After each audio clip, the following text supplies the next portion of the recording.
কেকেআরকে এই দুটো অলরাউন্ডারকে টার্গেট করা উচিত, দুটোর মধ্যে যে কোনো একটা হচ্ছে ক্যামেরন গ্রিন আর একটা হচ্ছে লিয়ান লিভিংস্টোন। দেখো ক্যামেরন গ্রিনকে চেন্নাই আর কলকাতা দুজনই টার্গেট করবে। কলকাতার কাছে যেহেতু অ্যামাউন্ট বেশি আছে আর চেন্নাইয়ের কাছে কম আছে, ঠিক আছে, কিন্তু এখানে কিন্তু চেন্নাইয়ের ফায়দা। চেন্নাই কিন্তু ক্যামেরনকে নেবেই, ঠিক আছে, সে 30 কোটি যাক আর 25 কোটি যাক, কিন্তু এখানে যদি কলকাতা যদি টার্গেট করে কলকাতার অ্যামাউন্ট অনেক খালি হয়ে যাবে, তখন বাকি প্লেয়ার নিতে পারবে না, কেন কলকাতাকে সবথেকে বেশি প্লেয়ার নেওয়া দরকার আছে, ঠিক আছে।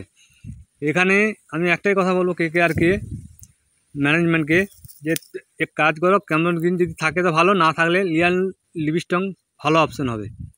ও এখন আবুধাবিতে ভালোই খেলছে, ভালো ফর্মে আছে। কেকেআরকে দুটো দেশি ওপেনার টার্গেট করার দরকার, ঠিক আছে। তাদের মধ্যে এক হচ্ছে পৃথ্বী শো আর 2 নম্বর হচ্ছে তোমার সরফরাজ খান।